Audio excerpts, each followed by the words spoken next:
انت يكفي بس ان انت تروح ضارب الصوت اللي هو العيره اللي في السماعات ده، وتروح رازع لك تاني كده زي اللي انا بعمله، بتنسى بقى لا شاشه ولا نيله. حاسبها الله سيبها لا ده جرانتا، يا نهار اسود.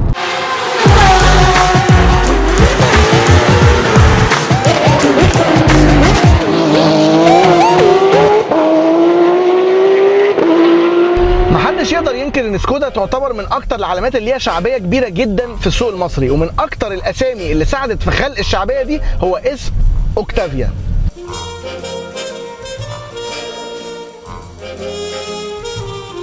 العربيه العائليه العمليه اللي ياما شالت عائلات بشنطهم باشيائهم سنين. والريسبي او الطبخه حاجه بسيطه جدا، عربيه سيدان كبيره جدا، مساحات واسعه، بحر دوبلكس تحسها، شنطه كبيره يعني خالص قوي جدا، تقفيل نظيف يديك شعور بالالماني كده في نفسه، ركوبه وثبات محترم بالنسبه للفئه بتاعتها يعني، وتصميم شيك ما يكسفكش. يعني لو رحت مثلا فندق وسبتها للفاليه مش هيحلق لك ويقول لك روح اركب في الشارع الجانبي اللي ورا، لا هياخدها عادي. اول موديل نزل للعربيه الاوكتافيا كان سنه 96 وده كان طفره، ليه مكانه خاصه في قلب المستهلك سواء المصري او الاجنبي. وده كمان حصل ليه علشان وقتها كانت المنافسه في الفئه دي مش قويه قوي زي دلوقتي. في 2002 نزل الموديل الثاني، وفي 2009 اتعمل للموديل ده فيس ليفت ضخم جدا لدرجه ان في مصر سموه فانتازيا. وانا لغايه دلوقتي هموت واعرف ايه فانتازيا دي، قلبت الانترنت على فانتازيا دي بره مش لاقي غير فانتازيا دي عندنا، مش عارف ايه فانتازيا دي. الجيل الثالث جه في 2012 وكان تصميمه مش بعيد قوي عن الجيل اللي قبله. وهي دي الفكره من ورا العربيات الاوكتافيا، انت تحسهم عباره عن حلقات بتكمل نفس المسلسل، يعني ما جاش جيل فيهم كده طفره كده في كل حاجه، لا كلهم تحسهم تحسين وتطوير من بعضيهم، يعني حته هنا بيف هنا فس هنا كده حاجات بسيطه، لغايه 2020 لما وصل الجيل الرابع من اوكتافيا الملقب بالاي 8. وده بقى ما كانش مجرد حلقه في مسلسل اوكتافيا، لا ده كان اوكتافيا الجزء الثاني.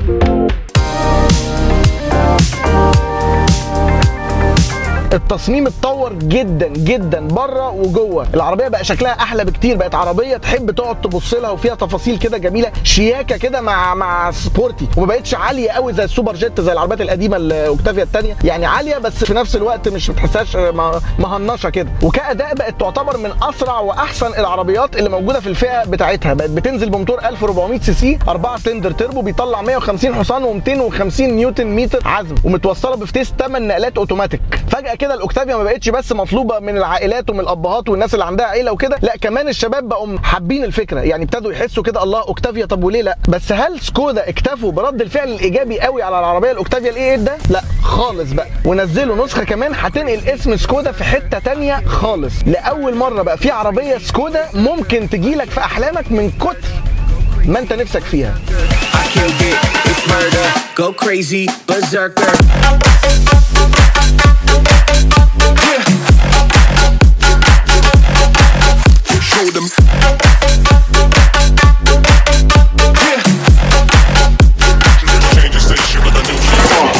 دي يا جماعه اسمها اوكتافيا في ار اس، وده موديل معمول مخصوص للباحثين عن المتعه والاداء القوي. وخليني اقول لكم ان الباحثين دول لما كانوا بيبحثوا طول حياتهم عمرهم ولا مره في تاريخهم دوروا في عربيات سكودا، لان سكودا طول عمرها ما كانتش بتاعت الكلام ده، هي بتاعت العمليه والاعتماديه والمساحات الواسعه اللي هي، لكن العربيه دي هتخلي سكودا اول مكان يدوروا فيه.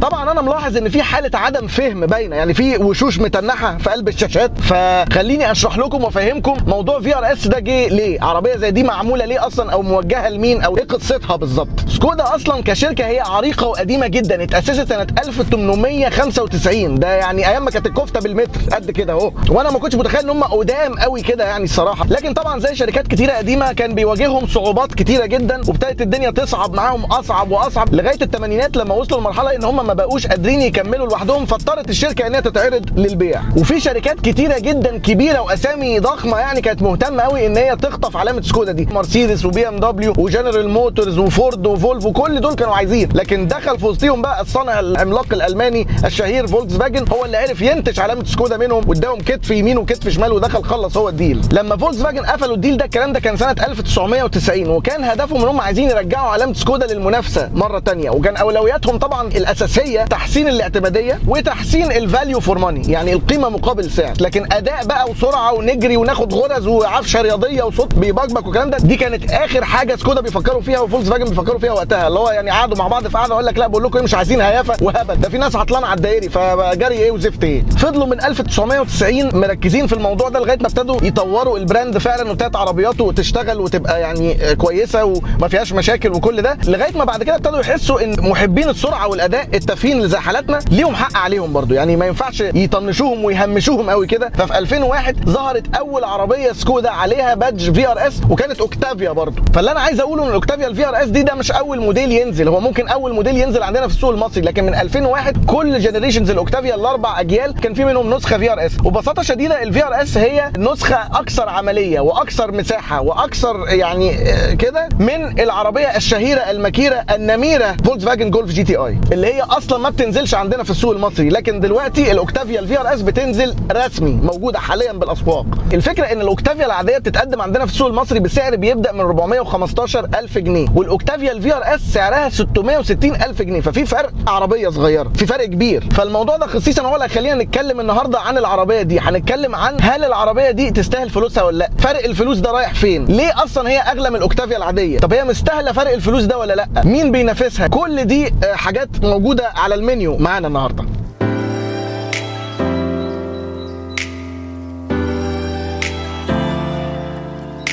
لو هنتكلم مبدئيا عن فروقات التصميم، ده لوحده جزء كفيل من وجهه نظري ان هو يحلل فرق الفلوس. العربيه دي من بره لما توقفها جنب اوكتافيا عاديه، لا في فرق ملحوظ وكبير جدا. في عربيات كتيره بتتعمل اداء رياضي مقارنه بالعربيات العاديه بتاعتها بتحس ان الفرق في الشكل مش رهيب، لا دي الفرق رهيب. عندك لما تبص على العربيه من بره هتلاقي الرياضيه مسيطره على الديزاين، الاكسدامات القدامانيه مختلفه تماما مغير شكل العربيه، الشبك باللون الاسود، الجنط ال 18 بتاع الفي ار اس الكبير، الاكسدام اللي ورا بالشكمانات اللي هي متولة دي بالرغم انها ما بتطلعش صوت بس يعني عامله شكل حلو. العربيه اصلا وقفتها اوفرول من بره كمان اوطى سنه بسبب العفشه الرياضيه اللي لسه هنتكلم عليها. فالديزاين من بره كفيل ان هو يحمسك انك تروح يعني تبقى عايز تاخد فكره اللي هو ايه اللي بيحصل عندكم في العربيه دي. نفس الكلام برده من جوه، الاختلافات اللي موجوده فيها عن الاوكتافيا العاديه ظريفه ومرحبه، وتحس ان انت قاعد في حاجه كده لذيذه. يعني مبدئيا اول ما تخش هتلاقي ان اللون الاسود السقف ده في الاوكتافيا العاديه بيبقى رمادي، هنا نازل باللون الاسود. عندك الفرش الالكانتارا اللي هو موجود على التابلو وموجود على البيبان. انا احب قوي الفرش الالكانتارا، لو عليا عايز اقلب الليفنج كله الكانتارا، بس لولا الناس بس هتبقى بتتريق يعني. التريم ده برده نازل اللي هو الكربون فايبر المات ده، وده بيدي احساس رياضي جدا. وطبعا اكتر حاجه هتاخد عينيك اول ما تخش هي الكراسي اللي انتوا شايفينها دي. بصوا الكرسي ضخم وفي نفس الوقت ميزته ان هو رياضي وماسكك في مكانك، بس في نفس الوقت مريح. ده غير طبعا ايه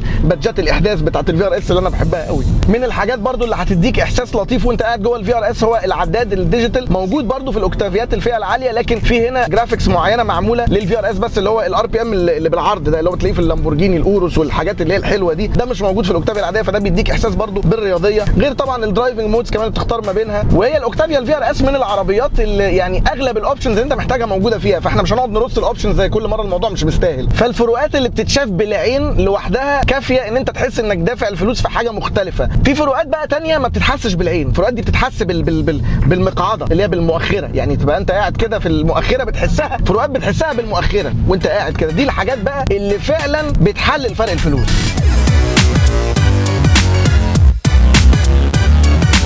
مبدئيا لو هنتكلم عن موتور العربيه الفي ار اس، بتنزل بموتور 2000 سي سي 4 سلندر توربو. الموتور ده بيخرج 245 حصان وعزم 350 نيوتن، والموتور ده متوصل لفتيس 7 نقلات دول كلاتش وات تبريد زيت، ما فيش منه قلق يعني. وبعدين هو من احسن الفتايس الفي دبليو اللي بتنزل في مجموعه فولكس فاجن كلها، بيتحمل قوه وعزم كبير جدا فما فيش قلق منه خالص. والمنظومه دي كلها قوه يعني كلها رايحه للعجل القداماني، عشان في ناس بتبقى فاكره العربيه دي رباعي، لا العربيه دي جر امامي العجلات. طبعا في الفي ار اس الموتور ده بيخلي العربيه تتسارع من 0 ل 100 في 6 ثواني و7 والسرعه القصوى بتاعتها بتوصل ل 260 كيلو في الساعه. واعرف ناس كمان كسرت ال 260، بس دي قلبها قاعد، انا ماليش انا في السرعات دي، بخاف. عشان تحقق بقى التسارع ده وتقدر تجيب السرعات دي وانت مطمن، في انظمه كامله مختلفه عن الاوكتافيا العاديه خالص، زي مثلا السبورت سسبنشن. العفشه بتاعت العربيه دي مختلفه خالص عن عفشه العربيه الاوكتافيا العاديه، فالعربيه دايما تحس ان هي راسيه على الارض وماسكه نفسها، وفي نفس الوقت من غير ما تحس ان العربيه ناشفه. يعني السبورت سسبنشن بتاعها انشف شويه من الاوكتافيا، لكن في نفس الوقت تقدر تتعايش معاها عادي. يعني مديها احساس كده محترم في السواقه. وطبعا كسيفتي فيتشرز هي مليانه في كل حاجه، وفيها انظمه الثبات بتاعتها كلها كامله موجوده، وفي حاجات كمان بتساعد على متعه سواقتها. يعني عندك نظام اسمه اكس دي اس، وده زي ديفرنشال للعجل الامامي، لان زي ما انتم عارفين العربيه دي 245 حصان وامامي، فالعجل القدامي ده مطلوب منه حاجتين، ان هو يترجم قوه الموتور على الاسفلت وفي نفس الوقت يحود. فالعربيات القويه اللي هي بتبقى دافع امامي دي او جر امامي بتبقى صعبه في التحكم شويه، بالذات على السرعات الواطيه، ممكن تروح ضارب اوليه تلاقي نفسك دخلت في العمود عادي. لكن الاكس دي اس ده فكرته ان هو بيوزع القوه بشكل معين بحيث انت ما تحسش ان في حاجه اسمها تورك ستير، لما تدوس بنزين العربيه تبقى ماسكه نفسها كويس. في برده حاجه ثانيه اللي هي البروجريسيف ستيرنج. بروجريسيف ستيرنج ده بيخلي الدركسيون، ممكن تختار ان الدركسيون يبقى خفيف للسيتي درايفنج، او ممكن تختار ان هو يبقى تقيل علشان خاطر ايه، تبقى العربيه كده ايه يعني كده اهو. عامه كل الحاجات دي لما تتشاف على الورق او تتسمع من حد زي ما انتم سامعينها مني دلوقتي، ممكن ناس كتيره ما تبقاش مهمه قوي بالنسبه لها، لكن امتى تحس بالفروقات اللي انا قلتها دي كلها؟ لما تبقى زي حالتي كده معاك العربيه الفي ار اس ومعاك الاوكتافيا العاديه بقالهم اكتر من شهر وبتجربهم وبتسوقهم على نفس الطرق واحده ورا الثانيه، ساعتها تقدر تعرف وتحس قد ايه في فرق كبير جدا في الاحساس ما بين العربيتين. ومش بتكلم في احساس الجري بس، الاوكتافيا العاديه اصلا عربيه كيبل وعندها قدرات عاليه جدا بالنسبه للفئه بتاعتها، وهي يمكن تعتبر من اسرع العربيات اللي في فئتها، لكن امتى بتحس ان هي عربيه مقلقه؟ لما تركب دي بعديها. يعني انا لما بجرب العربيتين على نفس الطرق، العربيه الفي ار اس من العربيات اللي ممكن تبقى انت ماشي بيها وتلاقي نفسك دخلت على 200 و220 وانت اصلا مش حاسس، وتيجي تحط رجلك على الفرامل تقف بمنتهى الثبات عادي، تلاقي ملف تحود العربيه تسمع كلامك. الاوكتافيا العاديه على السرعات دي هي بتبقى حلوه بالنسبه لمنافسينها، لكن بالنسبه للفي ار اس لا، تحس ان انت قلقان ان انت توصل للسرعات دي اصلا، لان عفشتها اطرى بكتير جدا وفراملها مش بتستجيب بنفس قوه العربيه الفي ار اس. وبعدين هي من العربيات اللي ليها شخصيتين، هي فيها 3 انظمه، ايكو ونورمال وسبورت، والايكو زي ما انتم شايفين كده بتبقى ماشي عادي وفي النقلات هاديه وكل حاجه جميله، وحتى توفيرها في البنزين مش سيء. لكن لما انت بتيجي تختار بقى مود وتقلب سبورت، مبدئيا الدركسيون ده بيتقل بشكل عنيف شويه، وهنتكلم عن النقطه دي بعدين، وبيدخل لك كمان صوت من السماعات عشان يديك احساس بالعفتجه. يعني بصوا لما نجرب مع بعض، اسمعوا كده الصوت ده.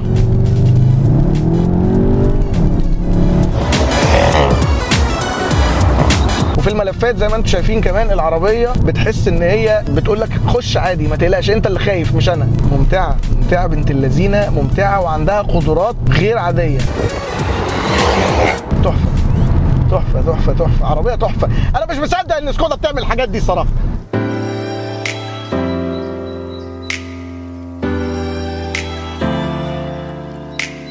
الفكره بقى في ايه؟ الفكره ان سهل جدا على اي شركه ان هي يبقى عندها عربيه عاديه وتاخدها تطلع منها نسخه رياضيه. الموضوع ده سهل وشركات كتيره عملته بنجاح كبير جدا، فهي مش كيمياء. لكن الصعوبه في ايه بقى؟ وده اللي سكودا عملوه في العربيه دي. الصعب هو الحفاظ على العمليه بتاعه العربيه لما بتقلبها لعربيه رياضيه زي الاوكتافيا الفي ار اس كده. يعني العربيه دي على الرغم ان هي ممتعه كده زي ما شفتوا، على الرغم ان هي بتديك احساس جميل جدا في السواقه والمتعه والكلام ده، الا ان هي برده اول ما ترجعها تاني على الايكو وتمشي طبيعي هتلاقيها عربيه تقدر تعيش معاها كل يوم وتسافر بيها مسافات طويله عادي جدا. عربيه مساحتها واسعه جدا، تشيل عيله كامله بحاجتهم، مفيش حد يبقى نازل تعبان، مفيش حد يبقى نازل مصدع من صوت الموتور. دي معادله صعبه، دي معادله مش سهله خالص. هي الفي ار اس بصراحه بتفكرني بالبنت اللي انت طول عمرك بتحلم ترتبط بيها. انت بيبقى طول عمرك نفسك في واحده محترمه بس لونه، اللي هو ايه، نخشه كده، تشيلك بحاجتك بهمومك بمشاكلك بكل حاجه، بس يوم ما تحب تتشقى تلاقيها دايسه معاك برده في اي زفت، وفي نفس الوقت تبقى من عيله كبيره ما تسوحكش، يعني ما تاخدهاش كده من الشارع، اللي هي عيله فولكس فاجن يعني من الاخر. بس طبعا زي اي علاقه فيها الحاجات بقى اللي بتنغص عليك. يعني انت البنت دي يوم ما بتلاقيها بتبقى انت قاعد بتحلم بيها طول حياتك، لكن لما تعيش معاها برضو لازم حط لك شويه خوازيق كده تضايقك تقرفك شويه. ده نفس الكلام برضو في العربيه الاوكتافيا الار اس، وطبعا الكمال لله وحده. فانا حابب اتكلم معاكم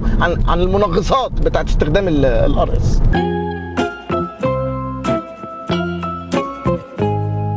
اول حاجه هي بعض الماتيريالز، بعض انا كده بتلكك خلي بالكم، يعني مثلا مقبض الباب في سن التزييق سنه خفيفه كده، بس ده متوقع برضو. خلينا متفقين، احنا مش عارف ليه كل مره بنقعد نتكلم عن ان الجزء التحتاني من الطابلوهات هارد بلاستيك، احنا مش راكبين رولز رويس فده طبيعي، بس يعني بديكوا برضو فكره. يعني الساوند سيستم بتاع العربيه الار اس بالذات ده بالنسبه لي علامه استفهام كبيره جدا، لان هو الساوند سيستم نازل اللي هو الكانتون، وده البريميوم او الساوند سيستم الغالي المحترم بتاع سكودا، وده بينزل في الار اس مش موجود في الاوكتافيا اللي هي الفئه الثانيه. ومع ذلك الاوكتافيا الفئه الثانيه الصوت فيها احلى من هنا. ما تفهمش بقى هل انا حمار مش عارف اظبط البيز، ولا هو اصلا الصب اتسرق في الجمرك، انا مش عارف. ما بعرفش اوصل لصوت مريح مع الساوند سيستم الكانتون ده. الساوند سيستم العادي بيبسطني اكتر. الدركسيون زي ما قلت لكم وبحكي لكم ان الدركسيون اللي هو البروجريسيف ستيرنج المتغير ده لما بتعمله على السبورت تقيل لدرجه تحس ان انت راكب عربيه هاف باور، يعني ايديا بتخدل. فانا دايما حتى بنصح اي حد معاه ار اس انه يعملها على السبورت يخش دايما يغير في السيتنجز ان يخلي الدركسيون الخفيف، لان هو اصلا الخفيف بتاع العربيه يعتبر تقيل، فالسبورت ستيرنج بتاعها تقيل قوي بزياده. وطبعا على سعر 660 اللي هو يعتبر من وجهه نظري سعر حلو قوي. كان نفسي برضو بعض الاوبشنز تبقى موجوده انا مفتقدها في العربيه، زي مثلا لين كيب اسيست، بلايند سبوت، اكتيف كروز كنترول، اللي هو يعني الحاجات دي لو كانت موجوده كانت هتفرق. لكن طبعا اكبر حاجه بتنغص عليك عيشتك في الفي ار اس من وجهه نظري هو الشاشه القمر دي، كلي اوت جميله شيك، لكن هي بقى ايه، تزهقك في الاستخدام بصراحه. يعني هي لاجي جدا مبدئيا، لما انت تيجي تستخدمها ما تحسش ان هي بتتجاوب معاك بسرعه، وانت في نفس الوقت مش مطلوب منك تسربعها. يعني مثلا انا داخل العربيه الصبح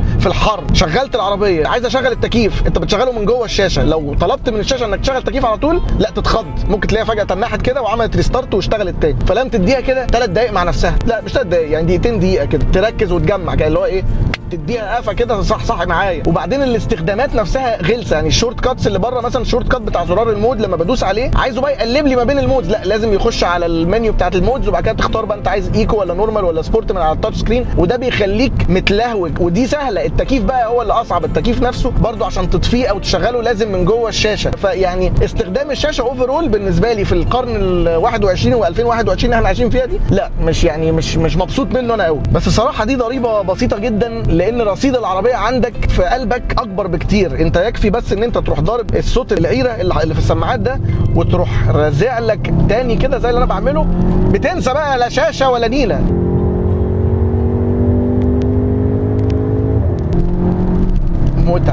متعه بالتلفزيون. وطبعا بما ان فيها هرتله ومتعه وهبل كده ما اقدرش اهبل لوحدي. انتوا عارفين ان دايما بتبقى دي فقره، طالما ههبل بعربيه لازم يبقى معايا ناس من الفولورز. والحقيقه الفولورز المره دي لما عرفوا ان في ار اس كانت خناقه كبيره جدا، لكن في معانا سعداء حظ هيركبوا معانا دلوقتي علشان يهبلوا معايا، لان انا ما بحبش اهبل لوحدي.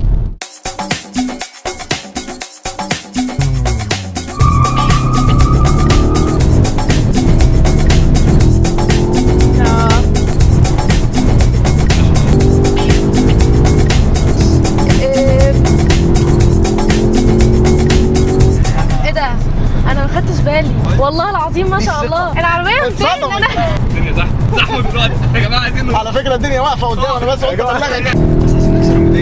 ما احنا كسرناها يا ابني، انت شطان يا ابني ولا ايه؟ حبيبي اهدى بالله. شدك لانك انت تيجي تاخدي لفه في عربيه اوكي يعني سكودا، عشان عالم السكودا فيه انا من زمان. العربيه وزنت قوي ما بين ان ممكن تكون شاب بتمشي بيها عادي تجري تعيش حياتك، في نفس الوقت ديلي يوز زي الفل وعاديه واعتماديه. زمان كان الاوكتافيا اي حد يطرقع لك. ايوه اي حد يطرقع. سعرها كام؟ 660. مش غاليه خالص. متابع العربيات عامه منك يعني عاده ما تلاقينيش بقعد قدام حد اتفرج وكده. عارفين ان ده مش صوت الموتور، يعني صوت اللي سامعينه ده صوت جاي من السماعات. طب بص اوريكم صوته ايه. ده صوت العربيه رائعه، واسعه بالظبط، قاعدين ورا مرتاحين. انا قاعد مبسوط جدا. الخياطه بتاعت الكراسي وهمتك ووهمتني ووهمت كل حد يشوف العربيه. سعرها حلو، موتورها حلو، شكلها ديزاين انتيرير حلو، لا جامده الصراحه. هي كثبات راسيه جدا على الارض. برافو. احنا مثلا 130 140 150 160. لا ما انا حافظ الارقام دي. بص انا ما بخافش من اللي بيسوق بسرعه، لان انا اصلا سواقه ميكروباصات. لا والله. بس انت عارف بقى انا ما بثقش في العربيات القويه دي، لانه يعني نشرب برضه انت لو قاعده على البحر مش هتعملي اللي انت بتعمليه ده. ثابته لا ثابته كويسه. عربيه طيبه كمان. طيب مش هقول لك بصراحه واسعه شرحه وبرحه. انا غلطان اني ركبت معاك. هو ده اللي بيقول لك اللي يمشي ورا العيال. هما الاثنين اللي ورا دول. احنا هنلف من هنا صح؟ ايوه.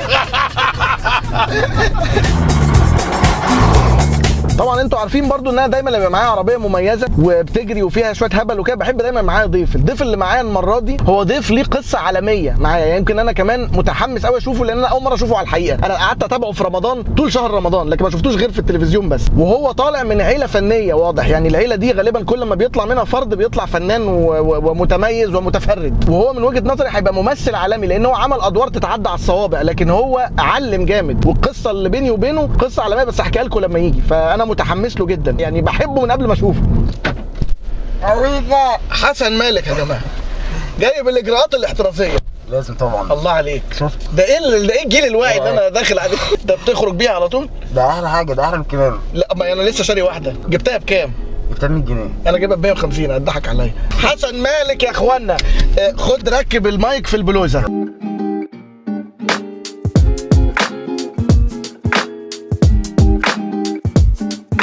للناس اللي مش متابعه او اللي ما تابعتش مسلسل خلي بالك من زينة، انتوا طبعا في ناس تابعت مسلسلات رمضان، انا ما تابعتش غير خلي بالك من زينة، وده من وجهه نظري احسن مسلسل في رمضان كان يعني من وجهه نظري. وانا عملت حفله جواز على الضيق كده عندي في البيت وكسبت هو احسن ممثل في رمضان. ده انت الدور الكام؟ تاني في رمضان يعني. والكام في المجمل؟ تالت. طب وانت طالع مولود كده ولا دي حاجه مكتسبه عندكم في العيله انتوا طلعتوا تمثلوا بالمنظر ده؟ مش عارف والله، بس لا مفيش غير انا احمد يعني. ده اصل ده تاني دور. خلاص اعيط بقى والله. لا لا لا انا لازم احكي لهم القصه. انا اتفرجت وتابعت المسلسل ده مفيش غيره يعني، ولفت انتباهي حسن جدا بالرغم ان هو بسيط قوي في التمثيل لدرجه انت بتحس ان هو بيمثل، وعجبني جدا. وهو كان طالع في المسلسل كار فلوجر يعني بيطلع بيعمل فيديوهات وحاجات كده عن العربيات. فمراتي سخنت قوي قالت لي على فكره ممكن هو يبقى الموضوع ده كله مستوحى من. قلت لها بقول لك ايه بلاش مش هنفور بلاش هبد عشان هو الراجل اساسا تلاقيه لا ليه في العربيات ولا بتاع. وبعدين في مره هو جه في مخي وكان في ناس قاعده تقول لي ايه على فكره حسن مالك ده اخو احمد مالك، فانا خدتها نفس بالظبط هبدت بتاعت ياسمين عبد العزيز واخت كريم عبد العزيز كده. ايوه الفضول كلني فبفتح انستجرام قلت اخش ابص عنده فدورت حسن مالك طلع اخوه فعلا الصغير. بعدين لقيته عامل لي فولو وبعدين لقيته باعت لي مسجات وبعدين طلع بيحب العربيات. فالمفارقه كلها جت في حته واحد بتتفرج عليه بقالك شهر وفجاه طلع اصلا هو عارفك وكده. دي حقيقه دي حقيقه. والكبيره بقى ان انا يعني انفلونس بيك يعني. انا اصلا عشان المسلسل كنت برضو بجهز له شويه كنت اقعد اتفرج عليك انت مين اللي اكتر واحد. وقال لي كده وانا مش مصدق. هو بقى مش مصدق بقى ومش مقتنع ان دي حقيقه. بس انا ده هي دي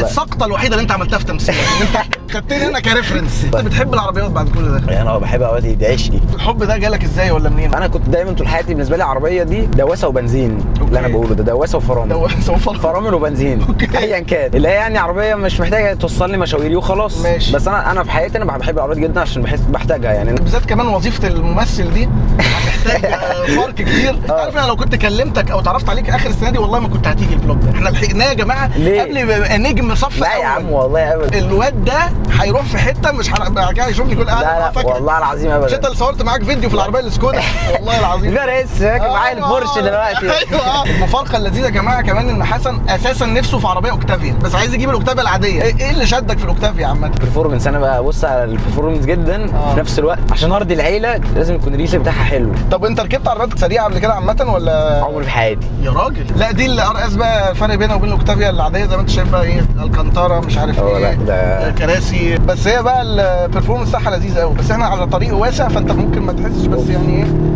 150 مفيش. اوف فراملها حلوه بقى.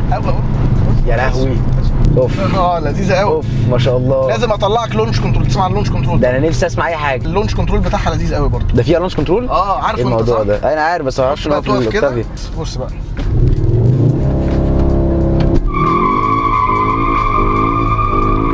عشان عاملين اوف ده كميه باور لاس.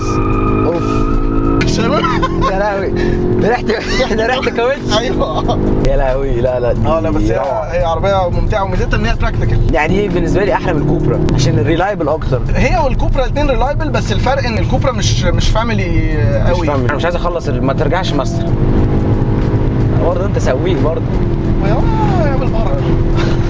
لا ده كده يعني. اوف ايه ده؟ هي عربيه جميله. لا انا عايزها دلوقتي دي. بجد انت بقول لك بعيدا فعلا عن العربيات وبتاع انت والله العظيم انا مش ناقد سينمائي يعني انا مش طارق الشناوي بس يعني بس اللي انا عايز اقوله ان انت بجد لا مختلف. لا بجد انا مختلف. انا شكرا ان انت جيت.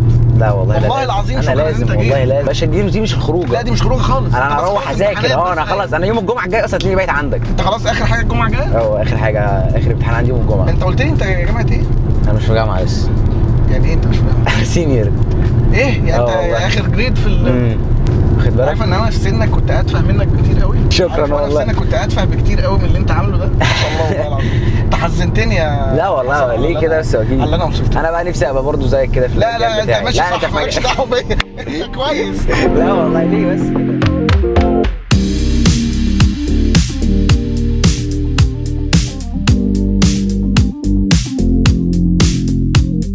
طيب اتكلمنا عن نقاط كتيره في العربيه الاوكتافيا الفي ار اس اللي انا بشكل شخصي فرحان قوي ان هي تتقدم عندنا في السوق. شايف ان هي اضافه كبيره جدا وهتغير شكل المنافسه الفتره الجايه. وعلى ذكر المنافسه حابب ان انا اتكلم عن منافسين العربيه لان ناس كتيره جدا عندها خلط في الموضوع ده وعايزين يعرفوا ايه اللي بينافسها. الموضوع ده ليه شقين. في ناس بتشوف ان عربيات زي مثلا المرسيدس السي 300 او الالفا روميو الجوليا منافسين صراحه للاوكتافيا الفي ار اس. انا مش شايف ان هم منافسين صراحه. هم ممكن يكونوا بيتنافسوا معاها في القوه او في الاداء مع العلم ان ممكن كمان ان الاوكتافيا الفي ار اس لو حطيتها حاططها جنب العربيات دي تكون اسرع، ولكن هم فئات اعلى، فئات اكثر رفاهيه، فئات يمكن اكبر حجما، بالرغم ان العربيه الاوكتافيا دايما بتبقى اكبر في الحجم، يعني بتبقى نط على الفئه اللي بعدها شويه، لكن في الاخر انا ما بشوفهمش منافسين صراحه مع العربيه الار اس الاوكتافيا. اللي بشوفهم منافسين ممكن للعربيه الاوكتافيا الفي ار اس، واللي دايما بلاقي ناس بتسالني على العربيات دي وبيفكروا نجيب دي ولا نجيب الار اس. اول حاجه هي العربيه السيات الليون الكوبرا، من العربيات اللي نزل منها عدد مش كبير وخلاص ما بقتش متاحه تاني، لكن يمكن على اخر السنه دي او اول السنه الجايه ينزل الشكل الجديد يعني. وخلينا متفقين ان الليون الكوبرا كعربيه هي اسرع من الفي ار اس، لان التربو بتاعها اكبر والعربيه بتطلع 290 حصان، فهي عربيه اعنف كتير من الفي ار اس. لو جريتهم جنب بعض الليون هتفلق وتمشي وتسيبها عادي، لكن الفي ار اس بتتفوق على الليون في حته ان هي عربيه عمليه جدا. الليون شنطتها صغيره والكنبه بتاعتها صغيره، فما ينفعش تعتمد عليها كعربيه عيله، لكن الفي ار اس مساحات واسعه جدا،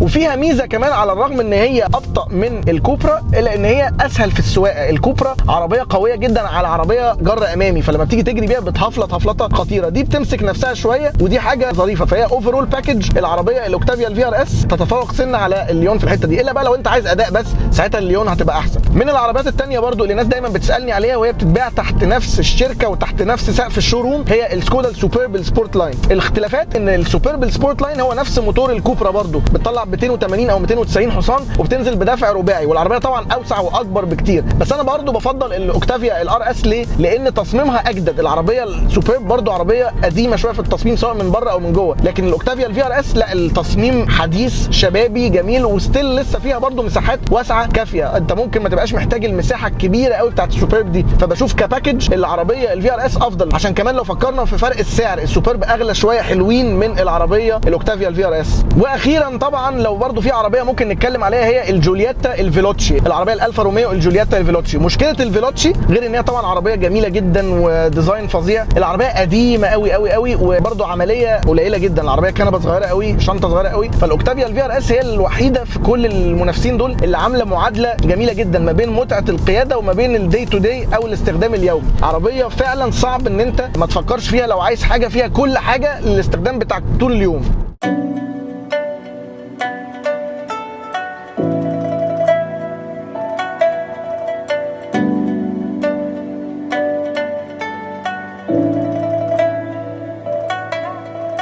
هي بصراحه سويت سبوت جامد جدا، من كل جزء ماسكه حاجه، ودي حاجه مش سهله خالص. من وجهه نظري السكودا الاي 8 نسخه الار اس هي نقله لبراند سكودا. هي كانت بتنزل في كل موديلات الاوكتافيا اللي فاتت، مش بتنزل عندنا في مصر بس كانت بتنزل بره يعني، لكن ولا موديل من دول كان فيه الروح بتاع العربيه دي. الروح ده بتكلم في ناحيه التصميم بيفرق جدا. العربيات الثانيه كانت شكلها ما بيفرقش كتير عن الاوكتافيات العاديه، بس مجرد بادجات الار اس وشكرا على كده، ما فيش اختلافات مهوله. لكن العربيه دي انت تحب تبص لها، وده باين ومتفسر في حماس الناس ليها لما نزلت. وده يفسر لك حاجه هي ممكن تبان لكم تافهه شويه بس والله هي ليها معنى جدا. عمرك في حياتك لعبت لعبه عربيات على البلاي ستيشن او على الكمبيوتر بقى، نيد فور سبيد مش عارف ايه، جراند توريزمو، الحاجات دي كلها، وفتحت كده شركات العربيات عشان تختار عربيه ولقيت براند سكودا موجود؟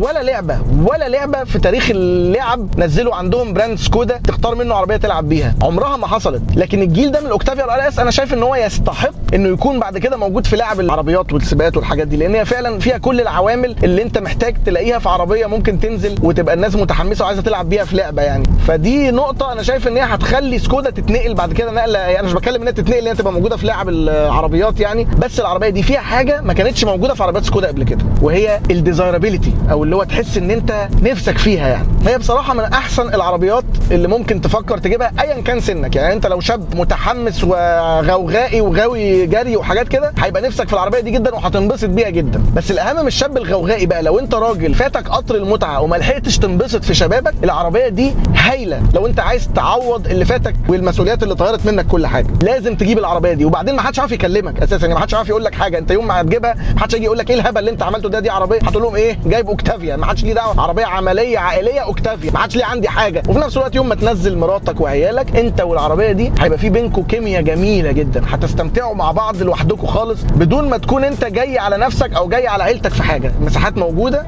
التصميم الشيك موجود، والمتعه موجوده.